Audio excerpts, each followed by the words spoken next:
Okay, so if you're an experienced auditor, you know the grind. But what if all those skills you've worked so hard for could actually unlock a career that's more strategic, more future-focused? Let's dive into that shift, from just documenting the past to really helping shape what comes next. So, first things first, we have to get real about the reality for so many folks in external audit, and that is the absolute sheer intensity of busy season. Yeah, if that phrase alone just gave you a little shiver, trust me, you are not alone.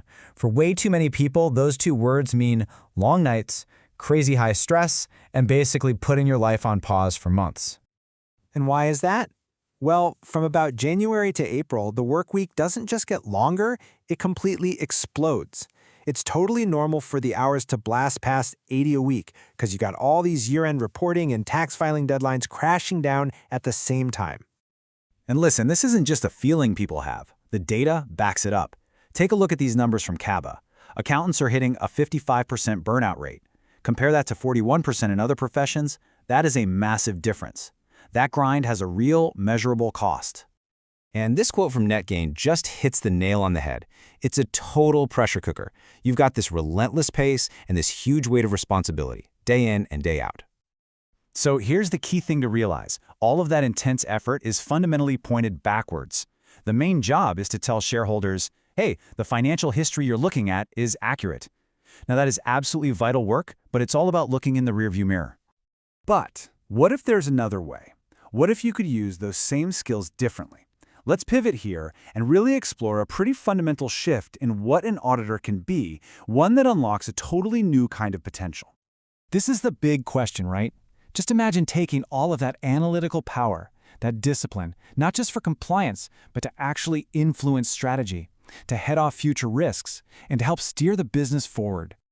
And this slide just lays it all out so clearly. Over on the left, you've got external audit. You're working for the shareholders, you're focused on the past, and you're living by that crazy seasonal rhythm. But look at the right, internal audit. You're working for the board and management, your focus is on future risk, and the pace is ongoing. It's a complete mindset shift. You go from being the referee calling fouls on last year's game to being a coach helping the team win the next one.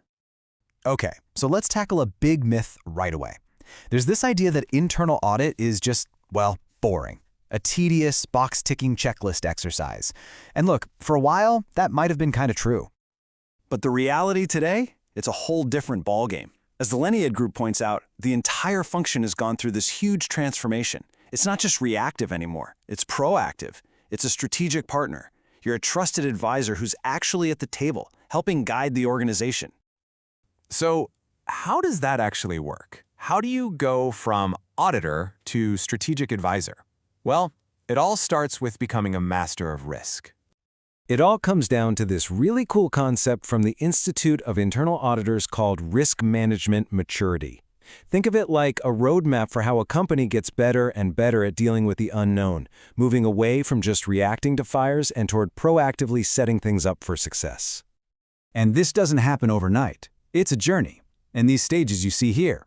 A company might start at a really basic reactive level, but the goal, and this is where the internal auditor becomes so valuable, is to help push the company up to those managed and optimized levels. That's the sweet spot, where managing risk isn't some separate chore. It's baked right into the company's DNA and their strategic planning. Okay, take a look at this. This heat map is a perfect example of a strategic tool in action. It's not just a bunch of numbers. It's a visual way to help leaders see what they really need to worry about.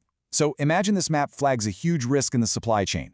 Instead of just writing that down in a report, the strategic auditor is now advising on things like finding new suppliers, a move that makes the company stronger and more profitable in the future. See? That's real forward-looking value. Okay, so the role is way more strategic. We get it. But what's in it for you, personally and professionally? Let's talk about the payoff. This is huge. First off, you're not just talking to the accounting team anymore. Internal auditors report straight to the board and to senior leadership.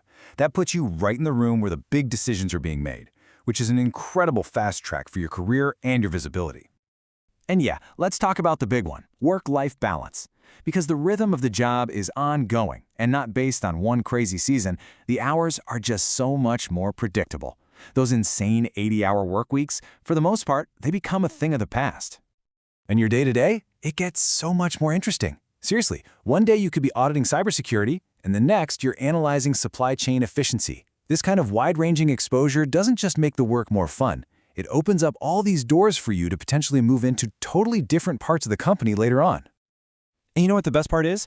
All the skills you already have, your qualifications, your analytical thinking, how you understand controls, that's exactly what companies are desperately looking for. Your background makes you the perfect candidate to make this jump. All right, finally, let's peek into the future. Because this role isn't standing still. It's evolving with technology, and that's making things even more exciting. This slide really breaks it down. On the left, you've got the tech, AI tools that can crunch massive amounts of data and spot risks automatically. That's the what. But here's the thing. That automation makes the skills on the right, the human stuff like communication, empathy, strategic thinking, even more valuable. The tech does the grunt work, which frees you up to be that truly trusted advisor. So the takeaway here is crucial. It's not about AI replacing you, it's about AI amplifying you. The tech handles finding the needle in the haystack so you can focus on telling leadership what the needle means and what they should do about it. So, it all comes back to that crossroads we started at. With all the skills you've already worked so hard to master, are you going to keep reporting on the past, or are you going to step up and help build the future? The choice is yours.